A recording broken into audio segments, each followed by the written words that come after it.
Bonjour mes loulous sacrés, j'espère que vous allez bien. Merci pour vos retours et puis vos petits commentaires. Ça me fait beaucoup du bien, ça fait vivre ma chaîne. Merci, et ça me fait vivre moi-même, et ce que je fais aussi, c'est pour vous. Donc ne l'oubliez pas. Merci beaucoup pour tout. Alors aujourd'hui, je vous ai fait un petit commentaire, puisque c'est la pleine lune, et une pleine lune quand même très spéciale, puisque c'est la pleine lune en Scorpion, avec une éclipse lunaire, un mélange magique des consciences, avec la fête du Vesak, nuit de méditation pour le Bouddha, fête de son illumination, et qui revient sur la terre pour la bénir. C'est donc on honore la terre dans cette pleine lune.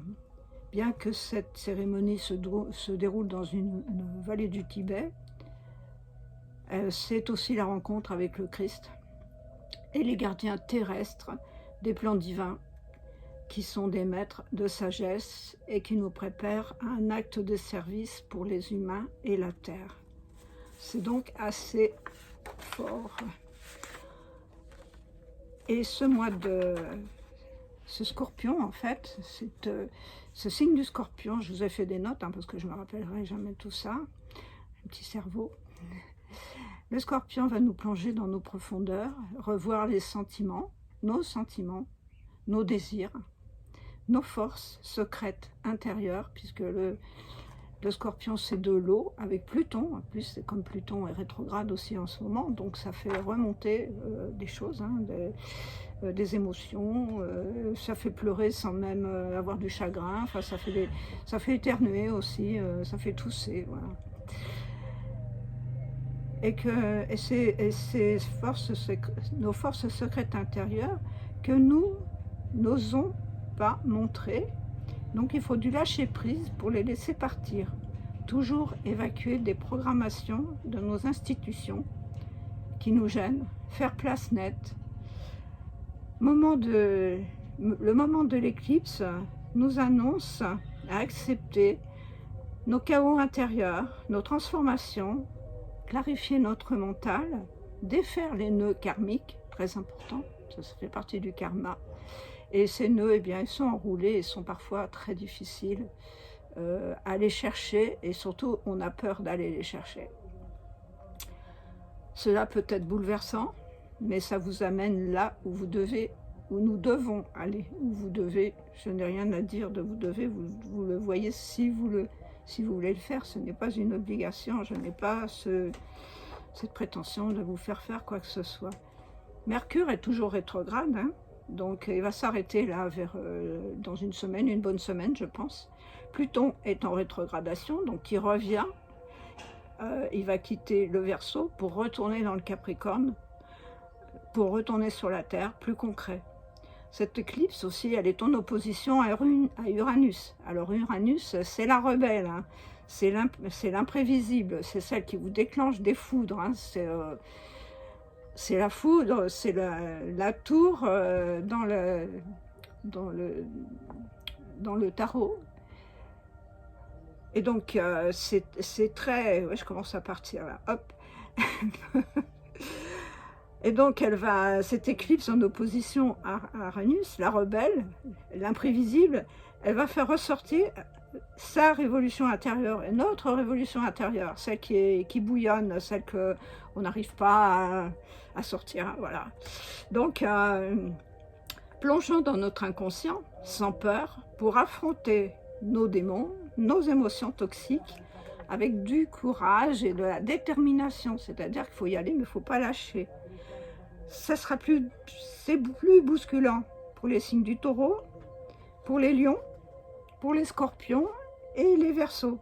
Mais ça sera aussi plus bénéfique pour les Vierges, les Capricornes et les Cancers.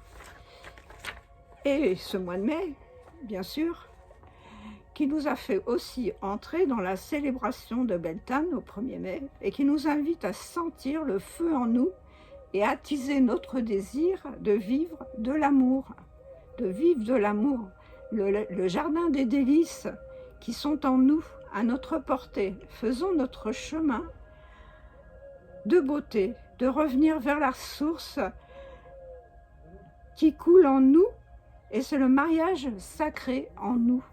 Mariage sacré, création, que nous créons chaque jour. Et dans chaque chose, posons-nous la question, est-ce que je fais ce que je fais? Est-ce que ça m'engendre du plaisir? Est-ce que ça me mène à l'extase? Et est-ce que ça nourrit ma flamme intérieure? Ce feu de la terre et du ciel. Waouh! Voilà, c'est donne réflexion. Maintenant, je vous ai tiré quelques cartes de la Lune, du tarot de la Lune. Alors, la première carte, ça sera pour la féminine. La deuxième carte, à l'inverse, c'est ça pour le masculin. Ensuite, ça sera qu'est-ce qu'on doit faire, qu'est-ce qu'on doit faire, oui, faire, c'est ça. Et notre évolution, et après, il y aura les cartes de synthèse. Donc, pour la féminine, qu'est-ce qu'on nous dit? Ben, voilà, beauté. Féminine, marchez sur votre chemin de beauté. Voyez la beauté en toutes choses, en vous, dans les fleurs, dans la terre, dans un sourire, dans une beauté, dans un paysage, dans un arbre. Voyez la beauté partout, voyez la beauté dans vos yeux et vous verrez la beauté partout. Dans ce soleil magnifique qui nous éclaire, ces pousses de verdure qui sont magnifiques en ce moment avec ce vert tout neuf, transparent, lumineux, c'est génial. Voilà. Pour le masculin, pour le yang, donc nous étions dans le yin, et bien dans le masculin, on nous dit action.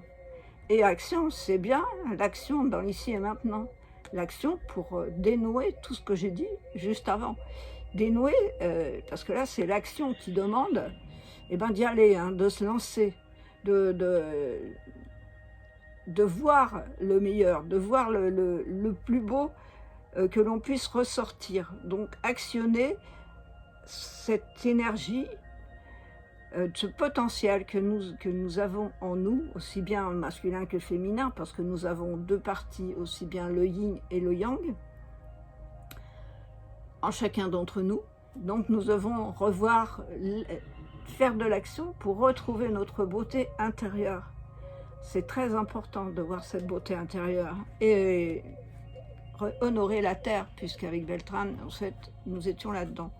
Alors, ce que nous avons à traverser, nous avons à traverser nos limites.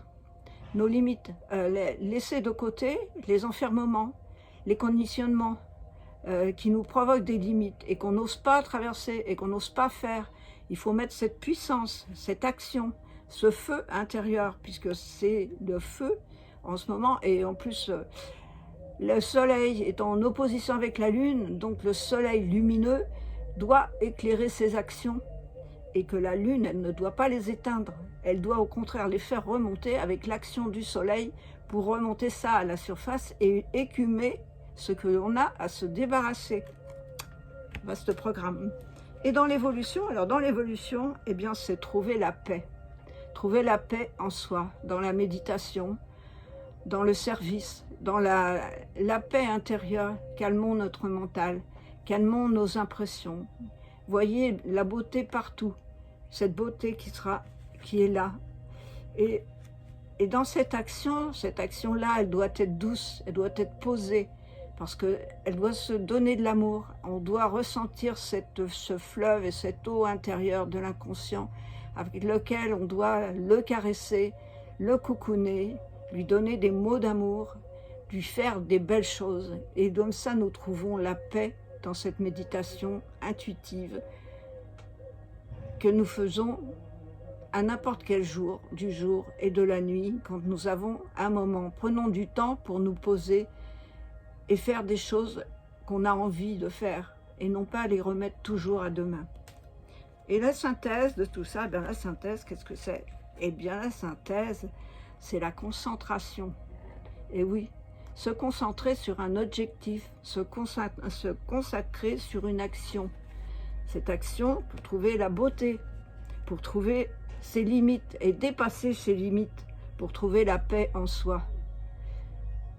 Ce papillon qui est sur le front, de cette féminine et qui est un peu, qui est dans l'eau, puisque là elle est dans l'eau en fait, donc elle est dans son inconscient et elle trouve cette paix intérieure dans sa concentration, puisqu'elle se concentre sur quelque chose qu'elle veut obtenir et quelque chose qu'elle demande à l'univers, quelque chose qu'elle demande à la Terre. Et elle se concentration, elle met cette action pour trouver cette paix. Je vous ai tiré 2 cartes aussi, tout à fait, je les guère en avance parce que sinon c'est trop long les vidéos, vous ne les regardez pas de toute façon. Et alors la première carte, c'est le tarot du chaman. Alors le tarot du chaman, on va voir ce qu'il nous veut dire. Alors la première carte pour la féminine. Alors la première carte pour la féminine, eh bien c'est l'offrande. Voilà, offrande. Faites-vous des offrandes. Les offrandes, c'est le cadeau de la vie.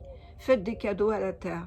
Donnez et recevez ce qui vient à vous. Et donnez aussi des sourires, des encouragements à autrui, des gestes amicaux, de la gentillesse, des encouragements. Donnez aussi, avant tout, à vous-même, à vous aimer. Donnez-vous de l'amour. Offrez-vous du temps, de l'amour, de l'espace, l'acceptation de ce qui est, sans chercher midi à 14 h. Juste vivre le moment et l'instant présent. Et c'est ça qui est de vous-même. Et arrêtez de vous saboter. Vous avez tout en vous, tout le meilleur. Et ces offrandes, vous les offrez à vous-même, aux autres et à la terre et à l'univers. La terre est riche. La terre, elle nous berce et la terre, elle nous nourrit. Alors, nourrissons-la de notre amour. La deuxième carte, c'est aussi bien pour le yin que le yang. Et bien justement, c'est la terre puisque c'est la Pachamama. Et donc, la Pachamama, qu'est-ce que c'est qu'on appelle? C'est Gaïa. On appelle la Pachamama en chamanisme aussi Gaïa. Eh bien, elle représente l'amour inconditionnel de la terre pour tous les êtres vivants, pour tous les oiseaux, les poissons, tout ce qui vit dans l'eau, dans la terre, dans le ciel. Et notre âme, elle expérimente notre corps biologique dans cette terre, puisqu'elle se nourrit de cette terre, de notre corps. On nous a donné ce jardin qui, on le pense, est quand même un jardin d'Éden, puisqu'il est très très beau. C'est l'humain qui a tendance à polluer. Et donc, eh bien, revenons sur ces pas intérieurs et donnons cet amour à la terre. Et donner cet amour à la terre, ça veut dire que vous allez observer davantage de belles choses, de belles fleurs. C'est le printemps, c'est magnifique ce printemps.